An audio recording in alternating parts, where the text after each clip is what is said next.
Hey everyone, and welcome to another deep dive with us. Yeah. Today, we are going all in on AI, Oh, fun. but not just any AI. We're Okay. talking about the AI on your iPhone, Yeah. specifically Apple Intelligence. Okay. And, how are users really feeling about these features so far? It's interesting, right? Because it's sort of this new landscape Yeah. where users want AI on their phones, but the Mhm. satisfaction isn't quite there. And that's exactly what we're going to be diving into today. Yes.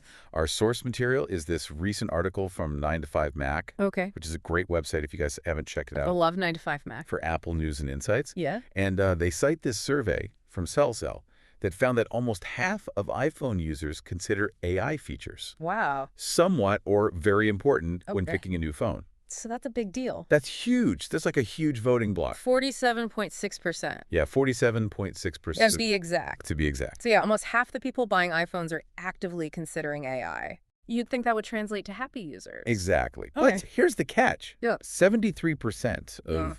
of Apple Intelligence users say the features aren't actually that useful. So there's a gap there There's a huge gap. between desire and reality. Yeah. It makes you wonder, Yeah, are these features not solving problems for people, or are they just not well designed? right. And that's what we're going to get into today. Yeah, it's not easy to get AI right, especially on a device Right. as personal as a phone. Well, and let's look at the specifics. Yeah. The 9 to 5 Mac article breaks down the pre-iOS 18.2 Okay. Apple Intelligence features ranked by popularity. Okay, let's rank them. Top of the list, writing tools, Okay. with 72% approval. Wow, so a lot of people are using those. Then we've got notification summaries Okay. at 54% priority messages, Makes sense. at 44.5%, Okay. photo cleanup at 29.1%, Okay. and finally, Hit me with it. smart replies Wait. in mail-in messages Mm. lagging behind at just 20.9%. It's interesting to me that the most popular features like writing tools and notifications Yeah. are about streamlining existing tasks that people are already doing. Right. But those smarter features like smart replies Yeah. are where people seem less convinced. It's almost like they trust AI to Yeah. help them with the things they're already doing, but they're not ready to let go Yeah. and let the AI take over. To jump in Ugh. and make the decisions. Fully take over those tasks. Especially when it comes to communication, which is so personal. Totally. And of course, this was all before iOS 18.2, Oh, right. which dropped 2 major AI features, Okay. Genmoji Yeah. and ChatGPT integration. Right.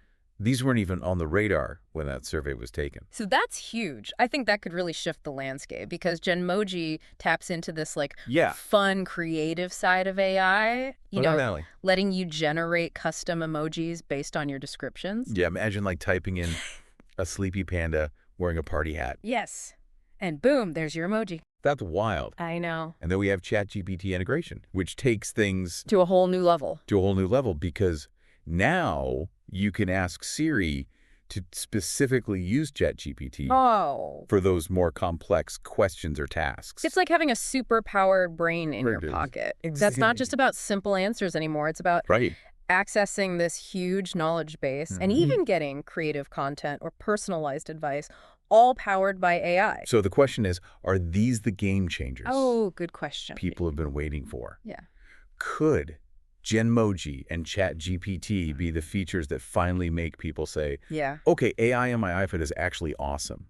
Right. It's certainly possible, but I think it depends on a few things. Yeah, like what? Well, first, how well these features are integrated into the overall user experience. Right. It can't feel clunky or like an afterthought. It needs to be seamless. It's just part of how you naturally use your phone. Exactly. Yeah. Second, reliability. Okay. If Genmoji consistently spits out weird emojis Yeah. or ChatGPT gives inaccurate information, people are going to lose trust fast. And that trust is crucial. It's crucial. It's what builds confidence Yeah, in AI totally. and gets people excited to use it.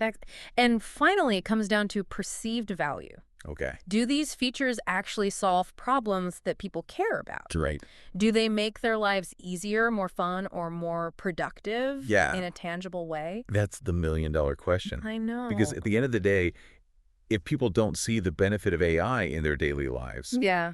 all the cool tech in the world won't change their minds. That's the real test for Apple and for the whole tech industry, really. Right. Can they bridge this gap between what's possible with AI Yeah. and what people actually need and want? Yeah, is the question. It's going to be fascinating to watch it all unfold. Absolutely.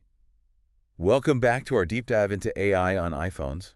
Mm. So in part one, we were talking about this interesting disconnect. Yeah. People want AI on their phones, but Right. they haven't been super impressed by the features so far. Right, exactly. But then came iOS 18.2 with Genmoji and ChatGPT Yeah, game changing. integration, Yeah. and maybe things are about to change. Yeah, it really does feel like a turning point, because before iOS 18.2, we were mainly seeing AI used to streamline tasks people were already doing, like you said. Right.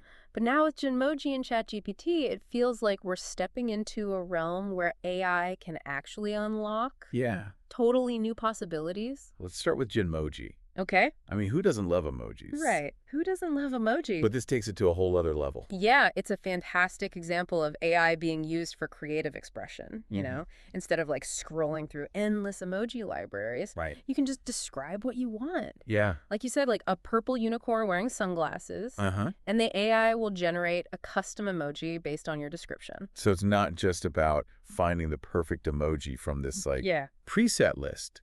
It's about creating something Exactly. totally new Unique. and unique that expresses exactly what you want to say. I love that. It's cool. It really democratizes creativity, Yeah. in the past, you would need some serious graphic design skills to create an emoji, Totally. but now anyone can do it thanks to AI. I can see this being a huge hit, especially with younger generations. Yeah. Who are already so visually expressive Especially with Gen Z. in their communication. Yeah, and it taps into that desire, I think, for personalization and individuality. For sure. But Genmoji is just the tip of the iceberg. Okay. ChatGPT integration is where things get really interesting Okay. in terms of sheer AI capability. Yeah, I think a lot of people are still wrapping their heads around what ChatGPT even is. Yeah. Can you break that down for us? Yeah, so ChatGPT is a large language model trained on a massive data set of text and code. Okay. And it can understand and generate human-like text. Wow. In response to prompts or questions. So instead of asking Siri, what's the weather like today, and getting a basic response, you can now ask it to use ChatGPT for something way more complex. Okay. Like, write me a haiku about a robot falling in love. Okay, so it's not just about getting information. Right. It's about getting creative output. Yes. Tailored to your specific request. Exactly. And because ChatGPT is constantly learning from its interactions. That's so cool. Its responses get more sophisticated over time, It's like having this incredibly powerful AI brain at your fingertips, constantly evolving and improving. That brings up a question, though. Okay. If ChatGPT can write poems and answer these complex questions, Right. what happens to Siri as we know it? Right. Does Siri become obsolete? It's a great question. I think it's more of an evolution than a replacement. Siri becomes the interface, the way we interact with this much larger AI ecosystem. So for simple tasks, Siri might still handle things directly. But for anything more complex or creative, it can tap into ChatGPT. Got it. Providing a much richer and more intelligent experience.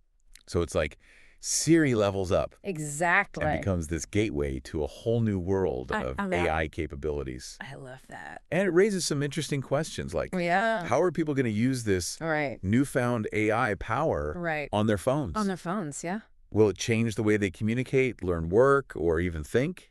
I mean, it's almost too mind-blowing to think about all the possibilities. I know, we're already seeing people use ChatGPT to write emails. Write email. Code translate languages. I know. Even compose music. Yeah. Imagine having all that power right on your phone 24/7. It's like putting a supercomputer in everyone's pocket. Wild. I know, and that's both incredibly exciting and a little bit daunting. Yeah, I think a lot of people are wondering, is this all moving too fast? Are we ready for this level of AI integration? It's a valid question, and I don't think anyone has a definitive answer. Right. But I do believe that the potential benefits are huge. Like what? Well, imagine being able to instantly access personalized learning experiences. Okay, yeah. Tailored to your individual needs, or getting expert-level advice on any topic no matter where you are. Okay. Or even having AI help you manage your time and resources more effectively. It could revolutionize how we live and work. Absolutely, but of course with any powerful technology, there are also potential risks and challenges. Like what? Well, one concern is that we might become overly reliant on AI Yeah. to the point where we lose our own critical thinking skills. Right. Like if we have AI doing all the heavy lifting, Yeah. will we even know how to think for ourselves anymore? It's a risk we need to be aware of. Right. The key is to use AI as a tool Yeah. to augment our own capabilities, not replace them entirely. Right. We should always be questioning the information we get from AI, evaluating its source, and thinking critically about its implications. So it's about finding that balance. It is. Using AI to make our lives better, but not letting it take over completely. Exactly. It's a journey we're all on together. Yeah. Figuring out how to navigate this new AI-powered world. Right. And I think these conversations that we're having right now about the possibilities and the potential pitfalls are super crucial for shaping the future in a positive way. This has been super insightful. Oh, good. I'm glad. But before we wrap up part 2, I want to circle back to those pre-iOS 18.2 features that users weren't as impressed with. Yeah. Things like the writing tools and smart replies. Do those become irrelevant now that we have Genmoji and ChatGPT? That's a great question. I don't necessarily think so, I think those earlier features kind of laid the groundwork for what we're seeing now. They give Apple and users valuable data about how people want to use AI on their phones. It was like a testing ground. Exact. To figuring out what works and what doesn't. What works and what doesn't. And even though those features might seem basic compared to Genmoji and ChatGPT, they still serve a purpose. They do. Not everyone needs or wants the most advanced AI capabilities. Exactly. Some people might be perfectly happy with AI. That helps them write emails more efficiently or manage their notifications more effectively. It's about having a range of options, right? AI that meets different needs and comfort levels. Okay, cool. So it's about having a range of options. AI that meets different needs and comfort levels. That's the beauty of it. AI is becoming so personalized. Adaptable to the way each individual wants to use it. Okay, that brings us to the end of part 2. We've talked about the game-changing potential of Genmoji and ChatGPT integration, the broader impact of AI on our lives, and even some of the ethical considerations we need to be mindful of. Very important. Absolutely. Welcome back to the final part of our deep dive into AI on iPhones. We've talked about the excitement around AI, the gap between user expectations and reality, and the potential game changers like Genmoji and ChatGPT. Right. And in this last part, I think it's important to kind of address the elephant in the room. The ethical considerations. Yeah, we touched on some of those concerns in part 2. Right. Like becoming overly reliant on AI or the possibility of it taking over jobs. Exactly. But there's also the whole issue of data privacy. Huge. With AI collecting and analyzing so much data about us, how can we be sure that information is being protected? That is a huge concern, and it's something that companies like Apple need to be very transparent about. Users need to know exactly what data is being collected, how it's being used, and what steps are being taken to protect their privacy. It's about building trust, right? Absolutely. Like people need to feel confident that their data isn't being misused or exploited. 100%. And it's not just about being transparent, Companies need to give users more control over their own data. Okay, so what does that look like? Well, it means providing clear options for opting out of data collection. Allowing users to access and delete their data. And ensuring that data is anonymized whenever possible. So it's a two-way street. It is. Companies need to be responsible stewards of user data, and users need to be informed. Right. And empowered to make choices about their own privacy. Exactly. And this is where Apple's existing focus on privacy could give them an advantage, They've already built a reputation for being privacy conscious. Yeah, that's a big. Which could make users more comfortable with these AI features. It's definitely a selling point in a world where data privacy is becoming huge. Increasingly important to people. Okay, so another ethical consideration we need to talk about is algorithmic bias.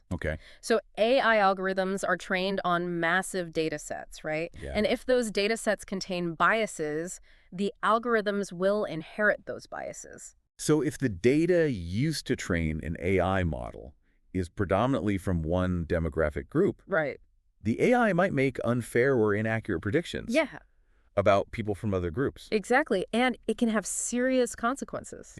In what areas? Areas like hiring loan approvals, even healthcare. Right. And it's not always intentional. right? Yes. Biases can creep into data sets in subtle ways. That's why it's so important for companies to be super vigilant about auditing their algorithms Okay. and ensuring that the data they're using is diverse and representative of the population as a whole. So it's an ongoing process. It is. It's not just a one-time fix. Yeah. You need to constantly be Yeah, evaluating he's evaluating. and refining those algorithms to make sure they're fair and equitable. 100%.